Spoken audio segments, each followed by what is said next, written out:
This is The Little Black Dress of Women's Health, presented by Wen.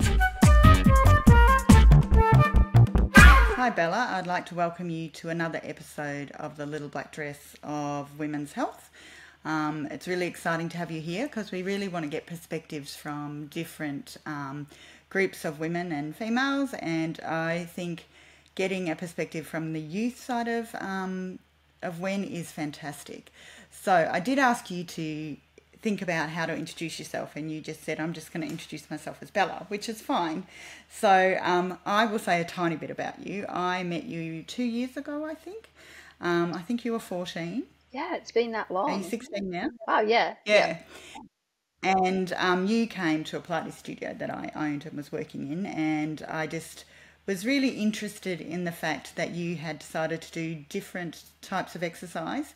And the more that we got talking, and then when we discussed this podcast, I was really, really impressed and totally blown away on your thoughts on influencers. And so that is what today is about. So did you want to maybe start us off with how you view influencers? Because I love the fact that you've looked at it from both a negative and positive way. Yeah, sure. Thank you for having me. So I got a phone when I was 15, so I've only been on social media for about 2 years, so not half as long as some of my friends. But yeah, I think I've had mixed experiences with the world of influencers. So I think that a lot of people label influencers as bad, and that's just kind of how we think about them in general. But yeah, I think that they've impacted me in both positive and negative ways. So I've been really inspired and motivated, but it hasn't always been a healthy thing. So I think I have struggled with body image a lot, and comparison, I think, has been a really massive thing for me and a lot of my friends as well. So yeah, just being online, yeah, it's difficult because you're scrolling through all of these images and all of these videos of people, and you're not really thinking about whether they're real or whether that, it's all curated for you to see from a certain light, all the angles, everything. And so you start comparing yourself and going, why don't I look like this? And I wish I looked like this. And just, yeah, it can be quite damaging. And I know that a lot of my friends have experienced that sort of more severely than I have, because they've obviously grown up on social media a lot longer than I have. But yeah, that's kind of just been my experience with it. Yeah. Okay, so I'd love to just look at, because we've talked about the negatives, and I, as someone who's got young daughters, I see the negatives, that they're the big things that I see. But I loved the fact that you said then that, you have got some positive stuff out of it. And I know you did write some of the influences that you felt were really positive, and I did go and look at them, and I thought they were really good. The only thing that came as a shock to me, and it's not a shock to me because it happens in my age group too, is that the influencers that you liked were the ones who were being really real about their body. And I think it's quite a shocking thing to think that the women who are being really real about the body are the ones that are out there and are seen as abnormal. And I find that a really strange thing, because we all should be being really real about our body. But I don't know, did you want to talk a little bit about how those positive influences have helped you, especially when it comes to body image and exercise? Yeah, sure. So I think as soon as you mentioned that, someone who definitely jumped out to me the most was Spencer Barbosa. Did you have a look at her? Yeah, she was the one I looked at. I thought she was really cool. Yeah, I've been following her. That's showing my age, really cool. Yeah, I've been following her for a while. And I think I just love how she really does post just completely unedited things, no filter, no nothing. And you can tell, because I know a lot of influencers, they're a little bit shady sometimes. Like they say, oh yeah, so this is a video of me and I haven't edited it at all, but you can definitely tell that they still have. And so I trust her content, and I really like how she shows videos of her imperfections. There's a lot of people try and hide that in their posts, but she just exposes that and exposes other things that were going on in her like Instagram posts. Like I saw this video the other day of I think it was her at the beach with her boyfriend or something, and she was like, "Oh, in this post, I actually just had an argument and I was feeling really bad about my body and bad about myself, but I posted it anyway." And so having that insight into things that you're seeing that might not actually be as great as they seem, I think has really helped me. Just knowing that not everyone's perfect. Yeah. I thought that that was a really good example, Mm. and the other one that you put forward was the exercise example. Yep. And I do think that there is a lot of static around exercise on platforms at the moment, and it is very much focused on one way is the best way and the only way to do it, Mm. and this worked for me, so it will work for you. Yep. And I noticed that you were saying that you've tried quite a few different types of exercise Yeah. from this sort of platform, and how did that impact on you? Yeah, so I think that there's just so much fitness content out there that I quit doing competitive sports. I think it was in grade 6. So from then until now, I haven't done sports, dancing, haven't been doing anything. And so I guess getting onto social media and seeing all of these fitness videos, I was like, right, so I'm going to work out what exercises I should be doing, the workouts I should be doing, and I kind of fell into I guess you could call it a bit of a hole of just looking to influencers for my fitness advice. And I found that that really didn't bring me into a good place because there's just so many mixed messages about, you should be exercising to be attractive rather than what's good for you. And um, yeah, just what you kind of mentioned about the one size fits all approach. I just haven't been able to find something that suits me and is what I'm actually looking for, which is to just really strengthen my body and feel strong and healthy. Um, it's all been about, getting a skinnier waist or, looking better, or you should be doing this exercise. And just, yeah, even if you get into a routine and you go, like, I'm happy with this, which I have done in the past, and I go, yep, so this is what I'm doing every single day and it works for me. And then you go online and you see another video of someone saying, if this is not in your workout routine, then that's not okay. You need to be doing this and this and this. But to be honest, like, they don't really know what they're talking about. And it's hard to find people who are actually like reliable sources and find something that actually works for you, which is why I found your studio actually, and I really enjoyed it because you were able to kind of modify the exercises for what I needed to get out of it, if that makes sense. Yeah. Yeah, totally. I love the fact that you talk about putting boundaries around social media. Mhm. Not as in I can only go on it for 20 minutes, which is what I do to my children. Yep, my mom Actually, does they're not that to even me. allowed on She's got social timers media. on it.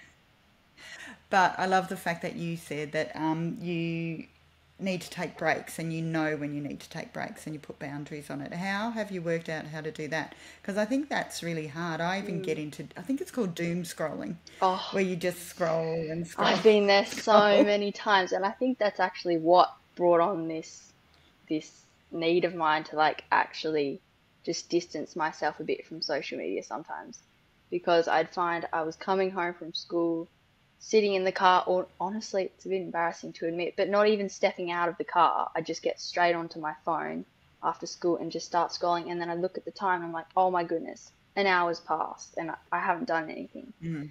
And so I think after a while, being in those habits like every single day just became so draining for me. And I could like physically recognize it in myself. I could go, well, like I'm not functioning at my best and I'm having all these negative thoughts. And even just like scrolling through things, your brain's being like overstimulated. And so it just felt so tiring. And just, I was like, I need to get away from this basically. So I think it took me a while to kind of recognize that and work out what I was going to do about it, because I feel that when I don't know what else to do, I just go onto social media, and that's just how it works. And so getting away from that and finding other things to do was a bit hard at first. But every couple of months, what I try and do is I either log out of Instagram and I just delete that from my phone, so I just don't have it, and I still have my account, so Yep. I can still go back on, or I I did deactivate my account, I think, throughout the summer holidays as well. So I just try and do that when I feel that I need to. And I also, as I mentioned, my mum's put timers on all of my apps anyway. So I think I've got like a 50-minute timer on Instagram at the moment. So I can't spend all of that time on there anyway. But yeah. Yeah, I totally get that because I've done that for my kids, but I probably need to do it for me. Mm. Now that you've said that, it Yeah. shows such strength that you have been able to already recognize that you need boundaries set around social media or Mm. these sort of platforms. One of the things we'd also talked about is filters, which I Yeah. find really interesting because even when I go into a Teams meeting, they ask me if I want to put a filter on. So Yeah. that's just a business meeting. And I try not to because I think if these people meet me in real life, they'll be like, who the hell are you? And not know what I look like. But as you've said, the technology has come so far that sometimes you can't even tell if someone's got a Oh filter yeah. on. It's crazy. I think technology's getting better at it and people are getting better at it, hiding the fact that they have a filter. And even, as I mentioned before, saying this is not filtered or edited when it might actually be. So you might be comparing yourself to something you think isn't edited, but it is, which can be a bit dangerous. I totally get Yeah. it. The whole skin thing, everyone's got Oh, this perfect, flawless yeah. skin. And I'm like, how is that occurring?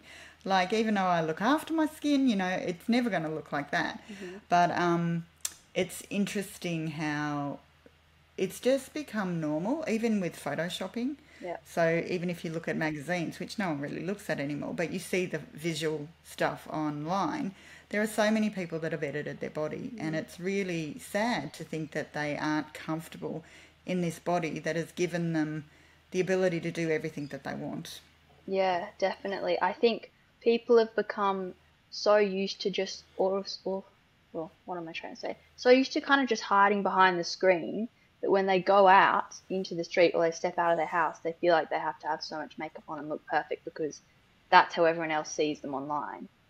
And there's like Snapchat and everything, which is, like you said, filters are just normalized. They're what everyone uses.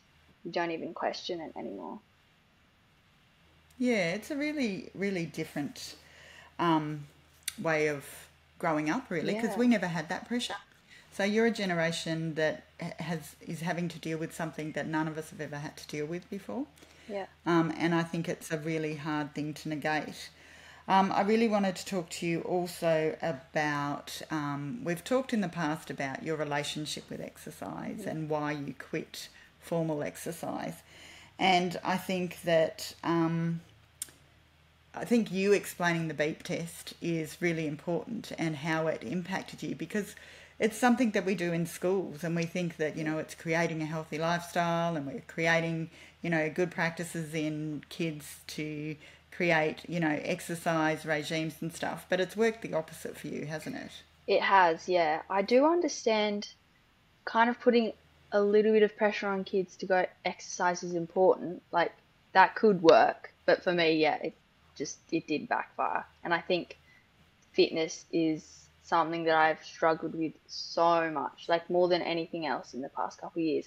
Mostly because of just the bad experiences I had at school with the beep test and with that thing I talked to you about, how they in PE when they pick teams and everyone gets picked for a team but you and then you're left standing there and it makes you feel really horrible. I think I would like to point out that that happened to me too. yeah, So that has been happening for that's a so long sad. time. Yeah. And you'd think that they would have worked out how to fix it by now because Yeah. I do remember that total horror of having to wait to be picked in line and to be picked last was just so devastating. Yeah, it is. And everyone, like, everyone's just watching you stand there. It's so humiliating. And that was the same with the beep test too, because Mm. it'd separate boys and girls. So the boys would just be sitting along the benches, just watching me drop out, and all of my really, really fit friends would just keep running and running and running, and I just hated it.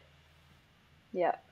I'd try and, I think I mentioned this to you as well. I would try to build up my fitness specifically so that I could perform better on the beep test at school just because it was so humiliating for me and I wanted people to think better of me because I felt like everyone just thought, oh, Bella, she's just so unfit and she can't do sports, and especially because that was a really important thing to my friends as well. I felt like that was how I needed to belong.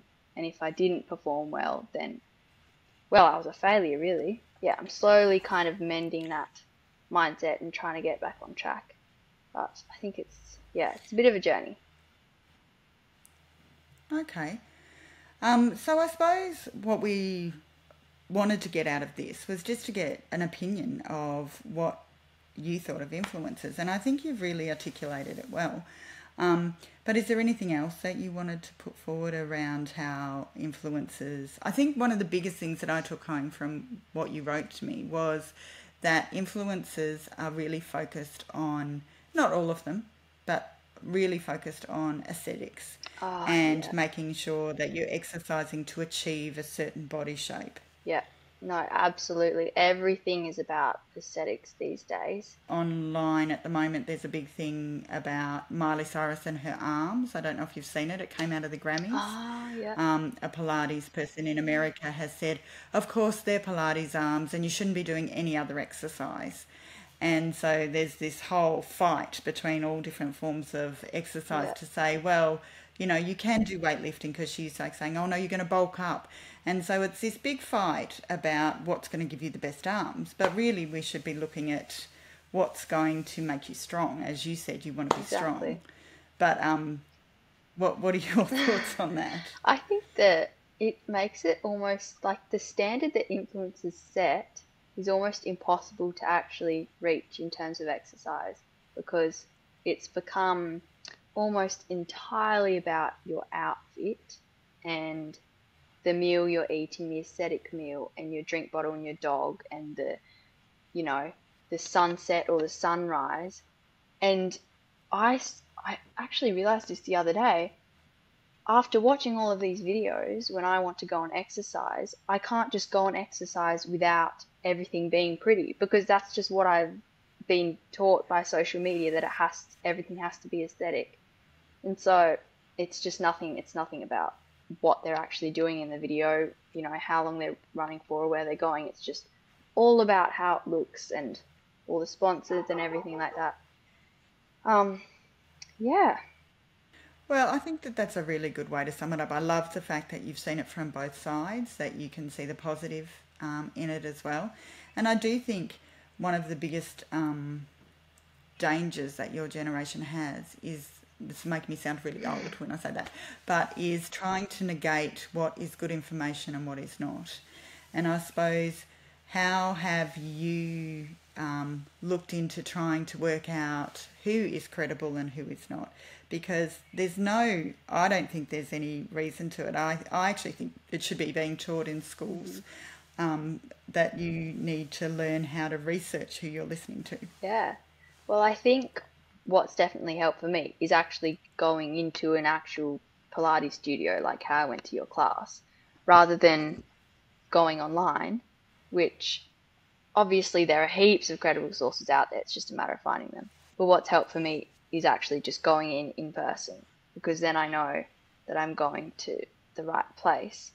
But in terms of kind of figuring out online who's credible or not, I think you can really tell from the videos. Like, after doing a bit of research, actually looking at their profile, looking at their qualifications, because often if they're real, they'll actually say there, and they'll have like a list of things, and you can tell that, okay, this person knows what they're talking about.